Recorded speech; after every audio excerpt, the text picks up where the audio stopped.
Bismillahirrahmanirrahim. Alhamdulillahirabbil alamin. Wa bihi nasta'in ala umuddin. Wassalatu wassalamu ala asyrafil anbiya'i wal mursalin wa ala alihi wa sahbihi ajma'in.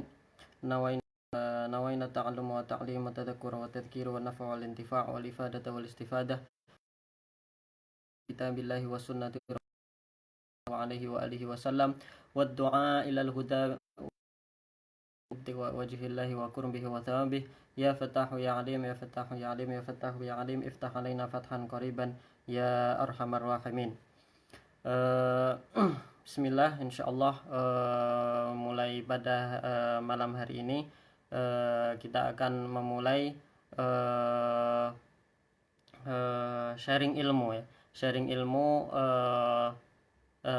membahas tentang pembahasan-pembahasan yang ada di kitab Safinatun Najah, sesuai dengan permintaan guru kami, meskipun kami sebenarnya tidak layak untuk hal tersebut, tetapi dengan husnudzon beliau insyaallah kita melaksanakan kelas beliau ini dengan baik. Langsung saja insyaallah kita pada setiap pertemuan satu fasal atau dua fasal insyaallah. Qala al-musannifu radhiyallahu anhu wa ankum wa an alhamdulillahi rabbil alamin wa bihi nasta'in ala wa sallallahu ala sayyidina Muhammadin khatamin nabiyyin wa alihi wa sahbihi ajma'in wa la hawla wa la quwwata illa billahil aliyyil azim. Di sini al-musannif memulai seperti biasa, sebagaimana musannif memulai kitabnya dengan basmalah dan dengan alhamdulillah, mengikuti apa yang telah mengikuti apa yang ada di Al-Quran, juga mengikuti sunnah Nabi, yang mana Rasulullah SAW dalam surat-suratnya itu selalu memulai dengan Bismillahirrahmanirrahim. Kemudian juga mengikuti para yang selalu memulai penulisan kitab-kitab ini dengan Bismillahirrahmanirrahim. Demikian juga Alhamdulillahirabbil alamin juga dimulai dengan Alhamdulillahirabbil alamin, karena Rasulullah SAW bersabda, kullu amrin dibalin la yubda'u bilhamdulillahirabbil alamin fahuwa abtar, dan dalam riwayat lain juga fahuwa aqta. Nah, itu kemudian juga para ulama ketika membahas masalah basmalah dan alhamdulillah, mereka juga menyebutkan apa hukum memulai sesuatu dengan basmalah. Tentu memulai sesuatu dengan basmalah ini hukumnya ada 5 hukum. Artinya sesuai keadaan dia bisa dihukumi wajib, dia bisa dihukumi mubah, dia bisa dihukumi makruh, dia juga bisa dihukumi haram. Nah, dia dihukumi wajib kapan? Dia dihukumi wajib ketika di dalam sholat, yaitu ketika membaca Al-Fatihah, karena Al-Fatihah ini adalah rukun dari rukun sholat, dan basmalah ini adalah satu ayat Al-Fatihah. Maka apabila basmalah ini tidak dibaca, maka Al-Fatihahnya tidak dianggap terbaca. Maka dengan demikian hukum membaca basmalah di dalam sholat itu adalah wajib. Adapun di luar sholat, hukum membaca basmalah ini apabila memulai perkara-perkara yang sunnah atau perkara-perkara yang syariat mempunyai perhatian khusus terhadap perkara tersebut, seperti membaca Al-Quran, seperti mengajar, seperti membaca kitab, maka disunahkan. Maka dengan basmalah di sini adalah sunnah. Adapun perkara-perkara yang tidak, artinya syariat tidak terlalu barang tersebut tindakan tersebut seperti misalnya memindahkan barang dari suatu tempat ke tempat lain, maka itu hukumnya mubah saja. Adapun membaca basmalah menjadi makruh apabila ketika melakukan perkara-perkara yang dengan sesuatu yang kotor, seperti misalnya menyapu, mengangkat sampah, membuang sampah, kemudian juga melakukan perkara-perkara yang hukumnya makruh di dalam syariat. Nah, demikian juga apabila melakukan sesuatu yang haram apabila dimulai dengan bacaan bismillah, maka hukum baca bismillah di sini hukumnya haram, seperti misalnya naudzubillah memulai minuman keras dengan basmalah, hukum memulai dengan basmalah adalah haram. Kemudian musannif di sini berkata, faslun arkanul Islam khamsah syahadatu alla ilaha illallah wa anna Muhammadar Rasulullah wa iqamus shalah wa ita'uz zakah wa shaumu Ramadan wa hajjul baiti man istata'a ilaihi sabila. Nah, ini adalah apa? Dimulai dengan rukun Islam. Safinatun Najah ini, kitab Safinatun Najah ini ditulis untuk para mubtadiin, para pemula dari orang-orang yang ingin memulai fikih, memulai belajar. Dianjurkan untuk memulai dengan kitab apa ini, dan ini al-musannif membahas perkara-perkara yang wajib diketahui oleh seorang mukallaf. Diketahui oleh mukallaf atau harus diyakini oleh mukallaf bahwasanya di sana rukun Islam ini ada, yaitu yang pertama adalah syahadat, yang kedua adalah sholat, dan yang ketiga adalah zakat, keempat Ramadan, puasa Ramadan, dan yang kelima Islam. Dan apabila ada seseorang yang mengingkari kewajiban dari 5 perkara ini, maka hukumnya adalah kafir, karena adalah. Dan selanjutnya musannif membahas masalah rukun iman. Musannif berkata, faslun al-imani sittah antuk minabillah wa malaikatihi wa kutubihi wa rusulihi wa bil yaumil akhiri wa bil qadari khairihi wa syarrihi minallahi ta'ala. Tentu pembahasan ini nanti insyaallah akan dibahas akan membahas masalah akidah yang di dalamnya tercakup isi-isi rukun iman ini di safhah yang sama.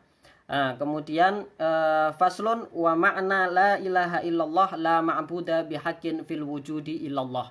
Arti la ilaha illallah di sini adalah apa? Tidak ada satupun yang berhak kecuali subhanahu wa ta'ala. Nah, ini tadi adalah muqaddimah dari kitab Safinatun Najah yang memang sengaja kita tidak membahas muqaddimah ini karena pembahasannya ada pada bab masing-masing. Ya kan, rukun-rukun Islam ini nanti akan kita bahas secara mendetail di bab-bab selanjutnya, dan rukun iman ini nanti akan dibahas pada sesi akidah dan lain-lain. Oke, selanjutnya kita masuk ke pembahasan inti. Pembahasan inti di sini yang pertama dimulai dengan, kenapa dimulai dengan kitabut thaharah?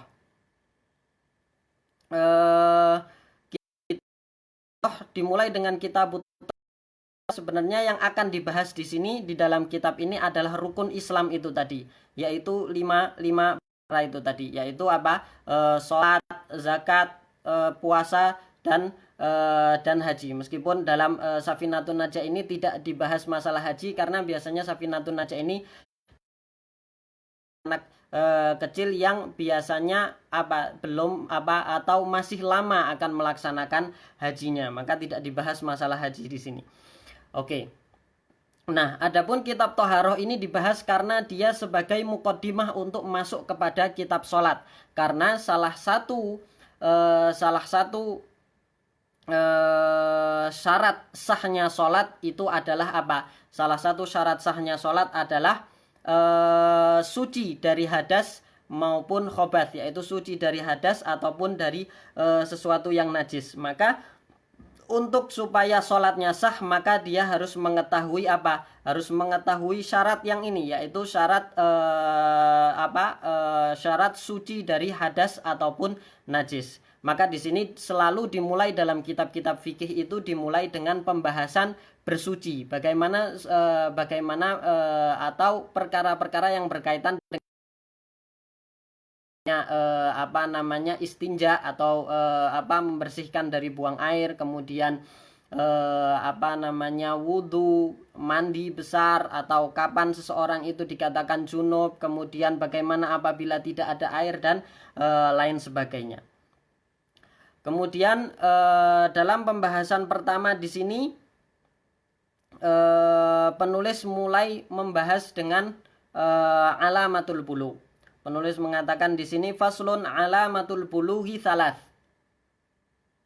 Tamamu khamsa asyrata sanah fid dzakar wal untha wal ihtilam fid dzakar wal untha li tis'i sinin. Oke. Jadi ini adalah pembahasan pertama dari artinya pembahasan fikih ya, pembahasan fikih yang pertama yang ada di Safinatun Najah ini. Oke, kenapa dibahas tentang alamatul bulugh, yaitu tanda-tanda balik. Kenapa pembahasannya dimulai dengan pembahasan alamatul bulugh? Karena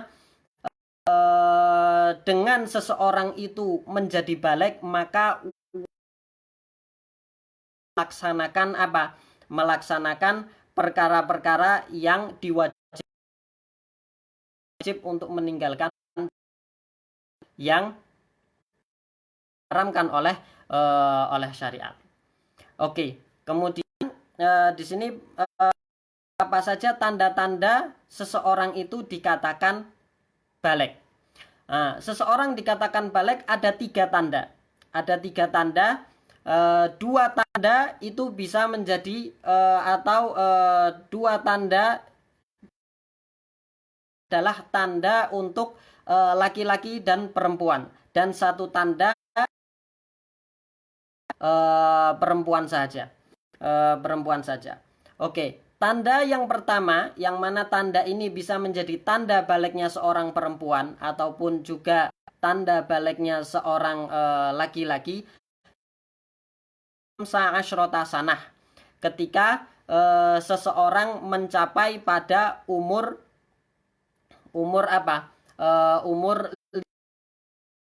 artinya dan di sini 15 tahun di sini adalah 15 tahun hijriyah ya. 15 tahun hijriyah. Jadi dihitungnya bukan dengan tahun Masehi yang biasa digunakan kebanyakan orang selalu melihat orang itu dari tahun Masehi. Tapi di dalam permasalahan syariat kan adalah tahun hijriyah. Maka untuk masalah balik di sini, seseorang itu dikatakan balik atau tidak, salah satu tanda dia sampai umur 15 tahun tapi tahunnya adalah tahun hijriyah. Maka tua apabila mempunyai seorang anak atau anaknya lahir itu untuk melihat atau mencatat kapan anaknya lahir itu secara dilihat dari tanggal hijriyahnya dan jam berapa. Karena apa? Karena ini nanti akan hukum syariat, diantaranya adalah masalah balik ini tadi. Nah, apabila seseorang itu sudah mencapai umur 15 tahun hijriyah, artinya lengkap ya kurang dan tidak lebih. 15 tahun tidak kurang dan tidak lebih, maka seseorang itu dikatakan bahwasanya dia sudah balik. Artinya apa? Kalau artinya apa dia sudah balik? Artinya dia sudah mukallaf. Apa artinya dia sudah mukallaf? Artinya dia sudah wajib melakukan perintah-perintah agama dan meninggalkan larangan-larangan agama. Oke, jadi ini tanda yang pertama. Oke, jadi nanti dari 3 tanda ini cukup tanda saja yang terjadi, maka katakan bahwasanya dia sudah balik. Artinya tidak mesti 3-3-nya itu terjadi. Jadi cukup 1 tanda saja. Yang pertama tadi adalah apa? Seseorang umur 15 tahun. Tapi tahunnya di sini adalah tahun Hijriyah. Dihitung dari kapan? Dihitung sejak keluar dari perut. Dihitung sejak keluar dari perut, keluar dari perut. Artinya kalau masih keluar kepala belum dihitung. Artinya apa? Kenapa kok ada pembahasan tafsir masalah keluar kepala dulu, kalau keluar kepalanya dulu belum dihitung? Karena nanti kita juga bisa kita perlu lihat jam berapa semua badannya itu keluar dari perut ibunya. Baru bisa tahu, dengan jam itu kita baru bisa tahu bisa tahu kapan dia balik. Artinya kalau misalnya dia lahirnya jam 11, ya kan, misalnya jam 11 pagi, maka 15 tahun kemudian dia dikatakan baliknya itu 15 tahun kemudian pada hari yang sama dan pada bulan yang sama dan pada jam yang sama. Artinya sebelum masuk jam itu. Nah, maka ini nanti bisa terjadi orang lagi seorang sholat kemudian tiba-tiba dia balik. Baliknya apa? Dengan umur. Nah, apakah harus mengulang sholatnya?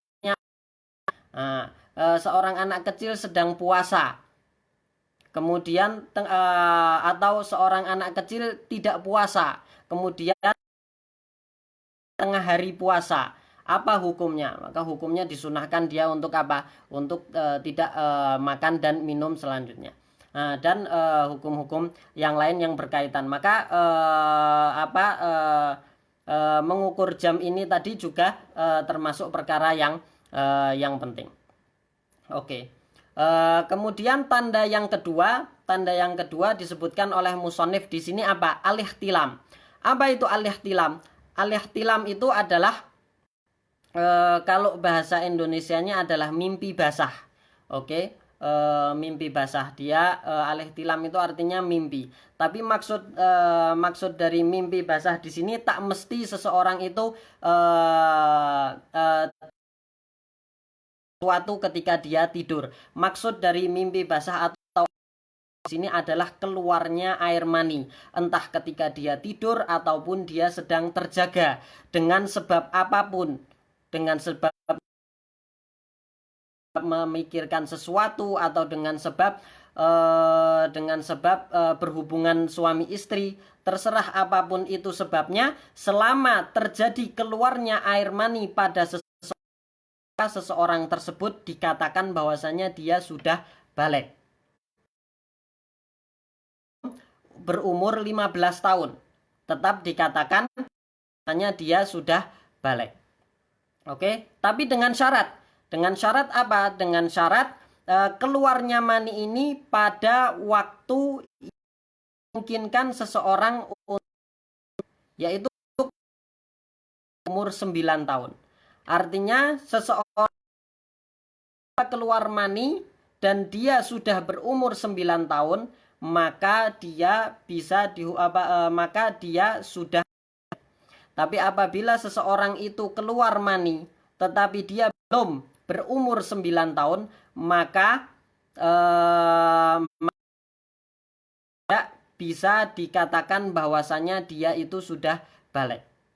Jadi ukurannya atau tandanya atau syarat dari tanda yang ini, tanda keluar mani ini adalah apa? Dia harus sudah mencapai umur. Artinya apabila ada anak baru umur 8 tahun atau baru umur 7 tahun kok sudah keluar mani, maka tidak dikatakan bahwasanya anak ini sudah balik. Dia dikatakan balik apabila sudah mencapai umur 9 tahun. Oke, itu syaratnya. Syarat apa? Bukan syarat. Tanda yang kedua.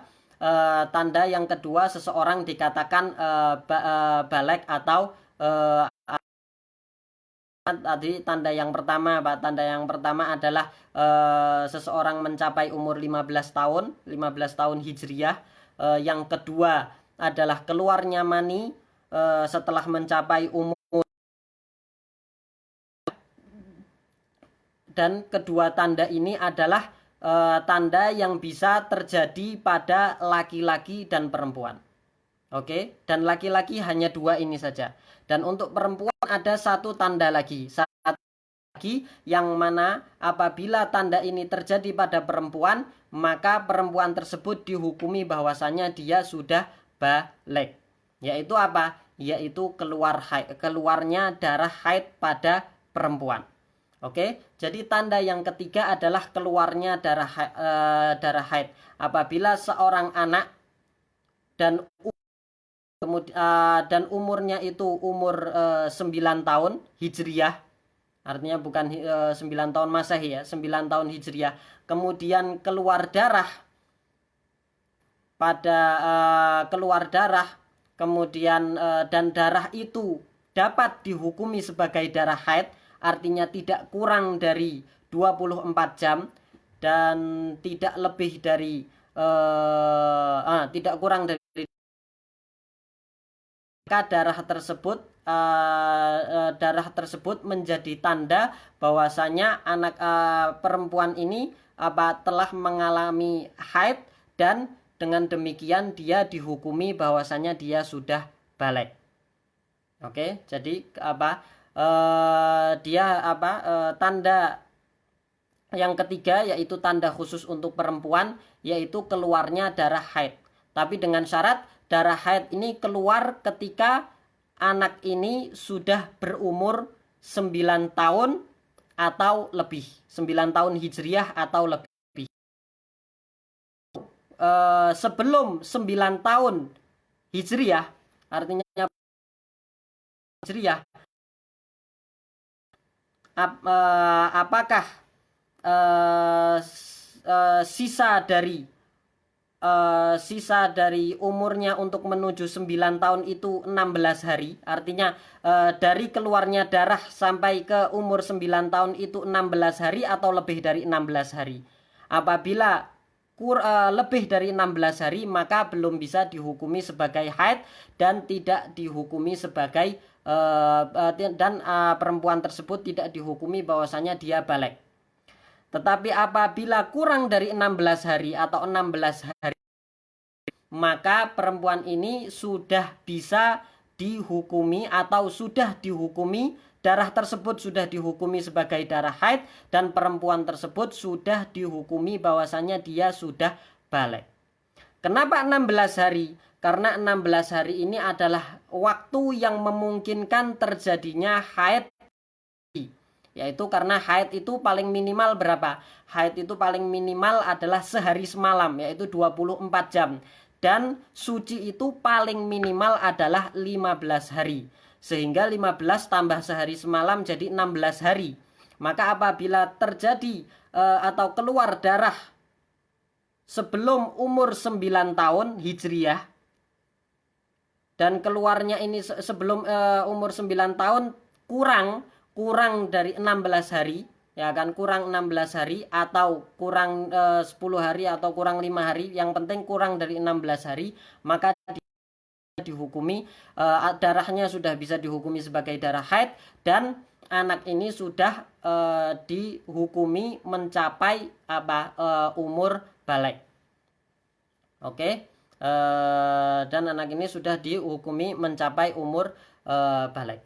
Maka apabila seorang anak terjadi pada dirinya satu saja atau salah satu dari tiga tanda di atas, yaitu yaitu mencapai umur 15 tahun atau keluar air mani ketika sudah mencapai umur 9 tahun atau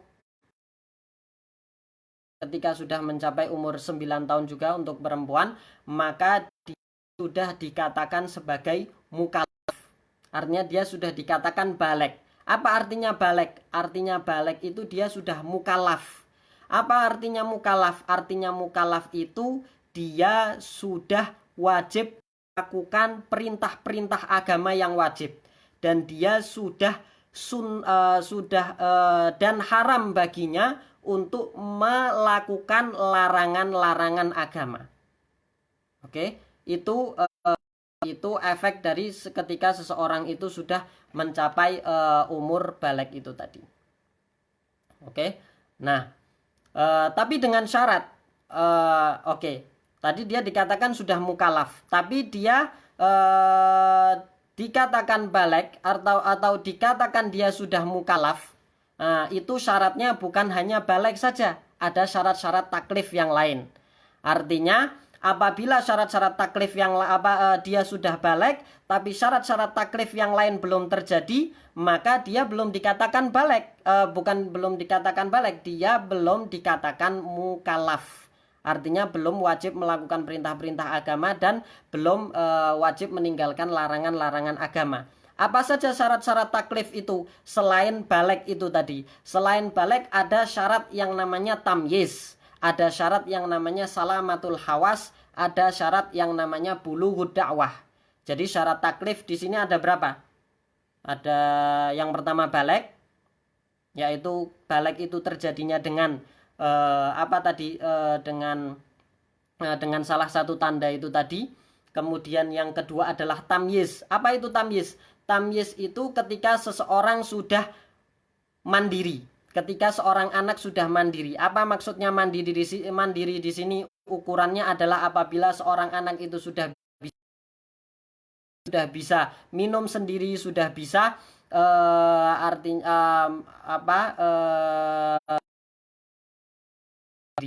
sudah bisa istinja sendiri. Ketika seseorang anak sudah bisa makan sendiri, bisa minum sendiri, bisa istinja sendiri, bisa mandi sendiri, maka di sini anak ini dikatakan sudah mumayyiz. Sudah sudah mumayyiz. Selanjutnya adalah salamatul hawas. Salamatul hawas artinya anak ini tidak buta dan juga tidak tuli. Tidak buta dan tidak tuli. Kenapa? Karena buta atau anak ini tuli, maka dia tidak dapat memahami ajaran-ajaran agama, maka tidak mungkin dibebani oleh oleh perintah-perintah ataupun larangan-larangan. Oke, dan selanjutnya adalah bulughud da'wah, yaitu sampainya dakwah kepada kepada anak ini. Artinya apa sampainya dakwah kepada anak ini? Artinya dia sudah mendapatkan ajaran-ajaran apa. Ini kalau misalnya dia memang orang tuanya memang sudah Islam ya. Artinya dia sudah menerima ajaran-ajaran agama. Artinya dia sudah tahu bahwasanya dia wajib sholat, bahwasanya dia wajib puasa dan lain. Jadi ini adalah syarat-syarat tamyiz. Oke, kemudian selanjutnya, nah, jadi apabila dia sudah balik, seorang anak sudah balik dan dia sudah memenuhi syarat-syarat taklif itu, maka dia mulai mendapat dosa apabila melakukan larangan-larangan agama atau meninggalkan perintah-perintah agama. Oke, ini apabila seseorang anak itu sudah balik. Tapi meskipun demikian, para orang tua diwajibkan para orang tua, diwajibkan bukan hanya orang tua ya, orang tua ataupun siapa perawat seorang anak, apakah itu pamannya atau bibinya atau kakeknya atau pengurus di panti asuhan dan lain-lainnya, itu diwajibkan bagi mereka apabila seorang anak itu sudah mumayyiz, artinya dia sudah mencapai umur untuk mengajarkan pada anaknya perkara-perkara yang perlu dia ketahui ketika dia nanti itu balik. Seperti apa? Seperti mengajarkannya sholat, mengajarkannya wudhu, melatihnya untuk puasa mampu, kemudian mengajarkan perkara-perkara yang diketahui oleh semua orang Islam. Artinya perkara-perkara agama yang diketahui oleh semua orang Islam. Dan yang paling penting adalah mengenalkan kepada anak tersebut siapa Rasulullah SAW, siapa Nabi kita, mengajarkan bahwasanya dia adalah namanya adalah dari suku Quraisy, ibunya namanya Aminah, kulitnya putih kemerah-merahan, kemudian diutus di Mekah, lahir di Mekah dan hijrah di Madinah, hijrah ke Madinah dan kemudian dimakamkan di sana, dan dia adalah nabi dan dia adalah rasul dan seterusnya. Juga diajarkan tentang akidah Ahlus Sunnah wal Jamaah dan lain-lainnya. Jadi itu yang wajib diajarkan kepada anak dia sudah mencapai mencapai umur tamyiz, yaitu dia sudah mampu mandiri, artinya sudah dapat memahami pelajaran-pelajaran, walaupun sedikit-sedikit. Oke. Nah, apabila kalau misalnya orang tuanya atau siapapun yang merawat dia itu tidak mampu untuk mengajarkannya, maka dia wajib menyerahkannya kepada guru. Dan kalau misalnya gurunya itu membutuhkan upah, maka upah tersebut dapat wajib dibayar menggunakan uang anak tersebut kalau anak tersebut ada uangnya. Kalau tidak, maka wajibnya ayahnya atau siapa yang merawat atau orang-orang kaya Islam yang ada di sekitarnya. Oke. Kemudian selanjutnya, apabila seorang anak ini sudah mencapai umur 7 tahun, wajib bagi orang tuanya, kewajiban di sini adalah fardu kifayah. Siapapun yang melakukan, maka yang lain boleh tidak melakukan selama sudah dilakukan, yaitu wajib memerintah si anak ini apabila dia sudah umur 7 tahun dan dia sudah mumayyiz, itu tadi dia sudah umur 7 tahun dan dia sudah mumayyiz, maka wajib bagi orang tuanya dan siapapun yang merawatnya untuk memerintahkan anak ini perintah-perintah agama. Wajib memerintahkan anak ini untuk sholat, wajib memerintahkan anak ini untuk melakukan perkara-perkara yang membuat sholat itu sah, seperti wudhu dan lain-lainnya, dan juga mengajarkan anak ini sunnah-sunnah, mengajarkan untuk mulai menggunakan siwak dan lain-lainnya. Itu apabila dia sudah masuk umur 7 dan mumayyiz. Nah, karena Rasulullah SAW bersabda, muru auladakum bis shalah wa hum abna'u sab'in wadribuhum 'alaiha wa hum abna'u 'ashrin wa farriqu bainahum fil madaji'. Nah, karena Rasulullah SAW memang sudah memerintahkan para orang tua untuk menyuruh anaknya sholat ketika sudah umur 7. Dan perintah ini tidak cukup hanya dengan perintah saja. Nah, artinya apa? Artinya kalau misalnya anak ini hanya dengan perintah 1 kali 2 kali tidak mendengarkan, maka perintah ini harus dibarengi dengan ditakut-takuti anak ini. Tujuannya adalah supaya anak ini paham, supaya ini adalah perkara yang penting, bukan perkara yang main-main, bukan perkara yang bisa ditinggalkan. Oke. Harus diperintahkan. Apabila tidak cukup dengan perintah biasa, maka harus apa? Harus menunjukkan keseriusan dalam cara memerintahkan tersebut. Tujuannya apa? Tujuannya supaya anak ini terbiasa melakukan ibadah-ibadah dan syiar-syiar Islam dari sejak kecilnya, sehingga ketika dia sudah balik, perkara-perkara itu sudah tidak berat lagi untuk dia lakukan dan dia sudah terbiasa. Maka dari situ dapat menciptakan lingkungan masyarakat yang menjaga syariat Islam. Nah, kemudian apabila dia sudah mencapai umur 10, apabila umur 10, maka apabila seorang anak ini meninggalkan perkara yang wajib atau melakukan perkara yang haram, maka apabila tidak cukup dengan larangan saja, maka wajib untuk dipukul. Tapi pukulan menyiksa, tetapi pukulan untuk mendidik. Artinya apa? Pukulan ini disyaratkan tidak boleh apa? Tidak boleh pukulan yang membuat anak tersebut terluka. Tidak boleh memukul yang membuat anak tersebut sampai terluka. Cukup tujuan dari pukulan ini adalah untuk menakuti anak itu dan supaya anak itu mengerti bahwasanya perkara ini adalah perkara yang penting. Dan disunahkan untuk memukulnya ini tidak lebih dari 3 kali. Apabila memukulnya sampai pada 40 kali, karena itu adalah ukuran minimal hukuman di dalam Islam.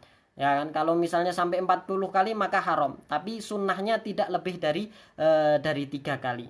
Dan apabila sudah dipukul 3 kali kok masih tidak mau melakukan perintah atau meninggalkan larangan, maka kewajiban orang tua di sini sudah selesai sampai di sini. Jadi perintah orang tua tugas orang tua itu adalah mendidik, tetapi masalah anak ini mau menjadi baik atau tidak itu kita tawakalkan kepada Allah Subhanahu wa taala. Nah, mungkin ini insyaallah pertama kita membahas masalah alamatul bulugh, yang mana seseorang itu kapan seseorang itu menjadi baligh, kemudian sehingga dia menjadi mukallaf dan wajib melakukan perintah-perintah agama, dan juga sudah dijelaskan juga bahwasannya sebenarnya mempelajari perintah-perintah agama ini bukan hanya ketika seseorang itu sudah baligh, tetapi sudah harus dimulai, dan untuk orang tua, bukan untuk anak itu sendiri. Kewajibannya pada orang tua. Jadi kewajibannya pada orang tua, bukan kepada anak. Kewajibannya pada anak ini ketika dia sudah baligh. Ketika dia belum baligh, kewajibannya pada orang tua. Orang tua wajib memerintahkan, orang tua wajib mengajar, orang tua wajib memukul apabila anak itu sudah mencapai umur 10 tahun dan tidak mau melakukan perintah ataupun meninggalkan larangan. Insya Allah pada pertemuan-pertemuan selanjutnya kita akan membahas masalah bab-bab toharoh. Mungkin itu saja. Wassallallahu ala sayyidina Muhammadin wa ala alihi wa sahbihi wasallam. Walhamdulillahi rabbil alamin. Walafu minkum.